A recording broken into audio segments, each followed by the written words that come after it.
In this video, we're going to walk through what is a responsive search ad and how to write good ad copy that actually converts, gets a good click-through rate, and is actually relevant to what users are searching, being search intent specific, ad group specific, and obviously comes with a good hook and all the features of what actually makes a good Google ad.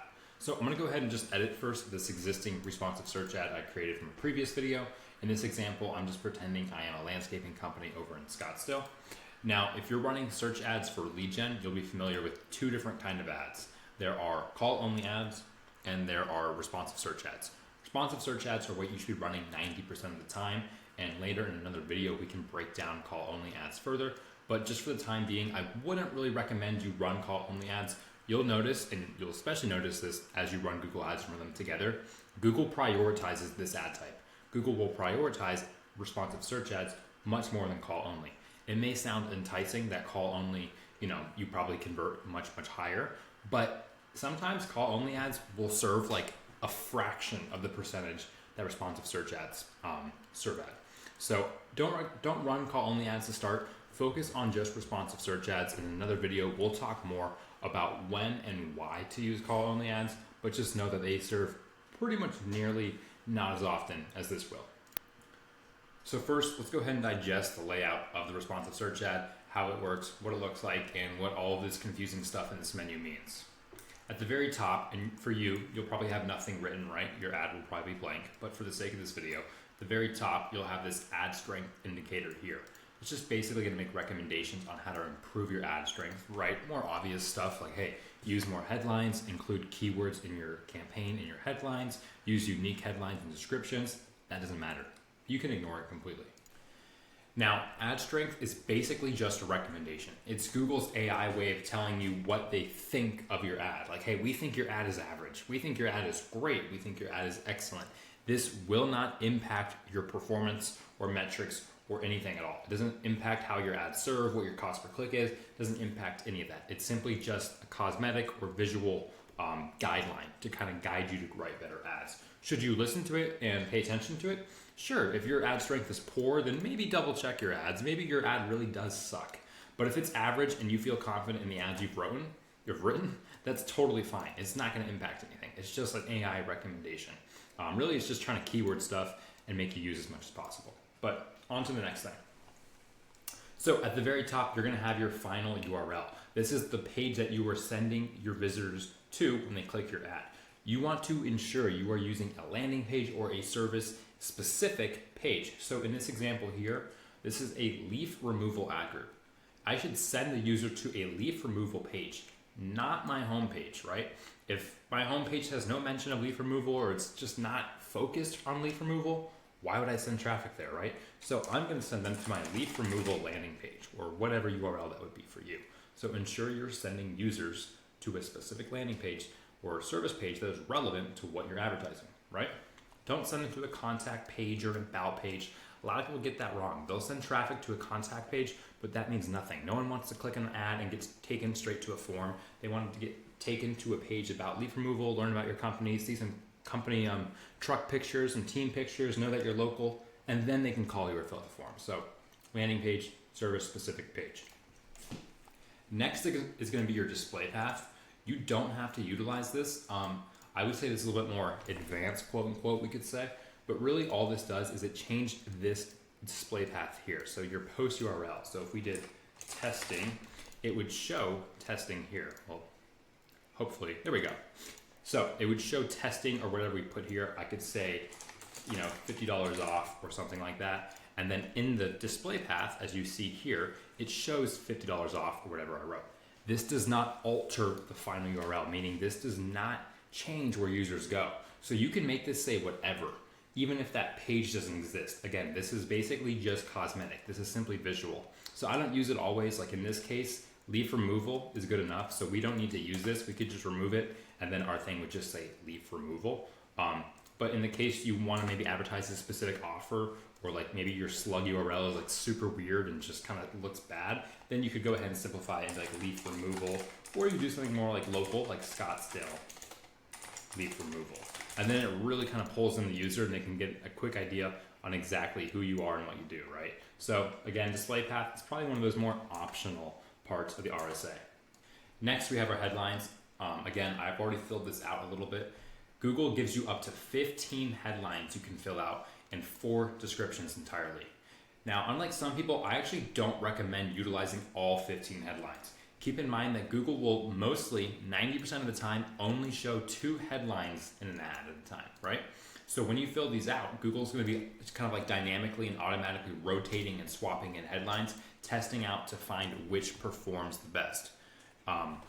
But we also want to be able to optimize, split test, and make adjustments to these ad copy, right? So I try to stick to like 8 headlines just because me personally, I feel that 15 is overkill. And if I wanted to split test, it's really hard to know what specific headline is working when there's 15 headlines.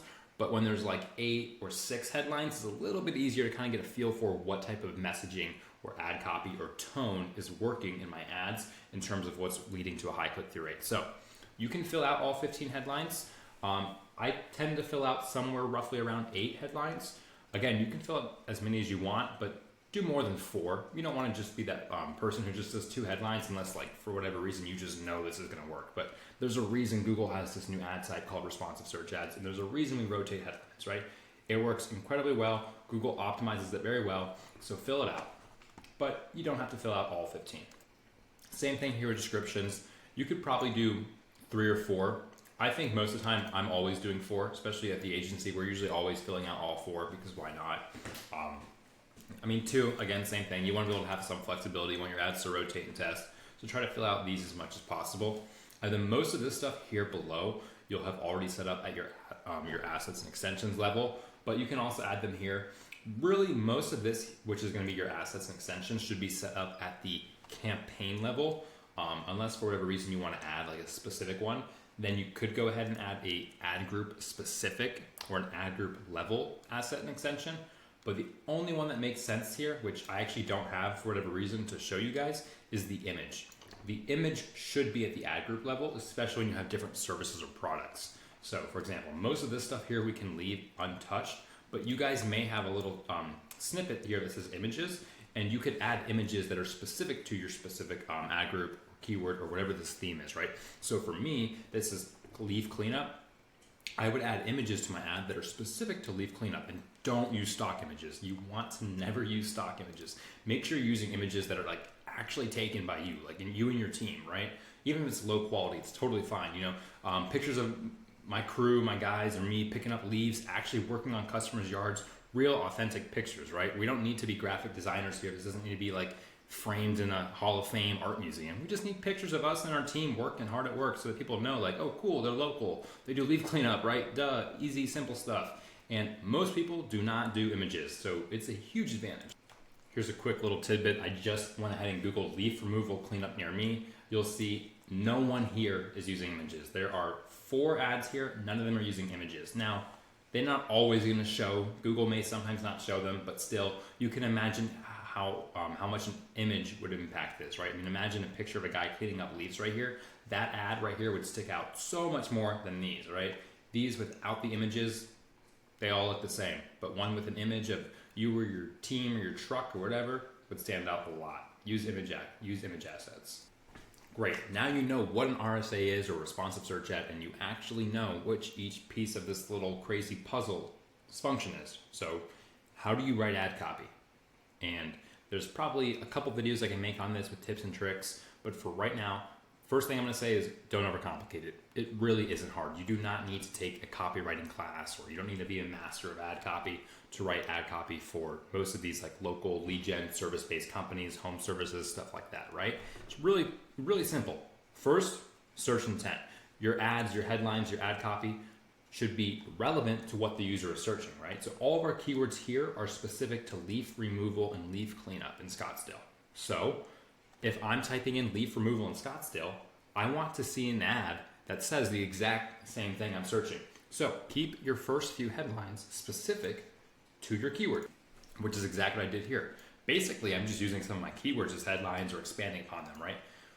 What is it I'm doing? What am I advertising? What's my service? Leaf removal.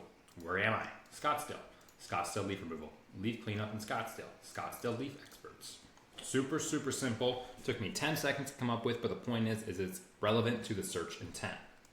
These people all did a great job, except for this one. This one says, get your free quote today, get a free estimate. That doesn't really tell me what they do, right? If I didn't spend more than 30 seconds looking at this ad and I just glance at it, I'd have no idea what that means. What am I getting a free quote for? Why am I getting a free estimate? Whereas this one, tackling yard cleaning. Okay. Affordable leaf cleanup. Got it. That's what I'm looking for. Spring yard cleaning. Yep. That's what I'm looking for, right? So you want to write ad copy that is relevant to what the user is searching. Obviously, don't do like too cookie cutter, too basic, too generic stuff. I mean, yeah, this is pretty basic, but Scottsdale leaf experts is better than just leaf removal, right? Scottsdale leaf removal is a little bit better than just simply leaf removal. So first part of the ad, search intent. Make sure that your headlines and your ad copy or whatever is relevant to what the user is searching. An example of a bad headline would probably be landscaping company, right? So am I a landscaping company? Yeah, I am a landscaping company. Wow, I really spelled that wrong. There we go. Landscaping company. Yeah, I'm a landscaping company, but I'm not going to use that as my headline. That's not what someone's searching. They're not looking for landscaping company. No, they're looking for leaf cleanup, right? So instead, I would have, leaf removal in Scottsdale or whatever I had before. Second part of your headlines, your ad copy, should be your hook, right? What's actually pulling them in? Okay, cool. I know that you're in Scottsdale and you do leaf removal, but now what? Maybe something catchy, maybe a variation of the headline like this. Fall leaves, we'll handle it, right? Kind of cool. It's still the exact same thing. It's just a little bit more unique. Maybe it stands out a little bit more. No leaves, just lawn. All right, same thing. Tells me exactly what they do. But what are some other variations of hooks, right? Obviously, hooks can be a lot more creative depending on the niche. But for this, it's pretty simple. Maybe it's just simply a promotion or an offer. $25 off leaf removal. If we go back to these ads here, these are all pretty much the exact same. But if one of these ads was offering $25 off, you're probably going to click that because really, what's the difference between leaf removal jobs or leaf removal companies? You do the same thing, you do the same thing, you do the same thing, you do the same thing. But hey, this guy, he's giving me $25 off. Boom. That'd be a good offer, a good hook, right? Something to bring someone in. Call now for a free quote. Yeah, that's probably done everywhere and overdone and expected, but it's still a hook. 50 plus reviews, right? Kind of showing you the authority or showing you that we're the best in the area. We have more reviews than anyone else. Call now, right? Stuff like that. Those are hooks. Basically action-based headlines that either make someone take action by telling them to, like call now, book now, get a free quote, or kind of showing authority.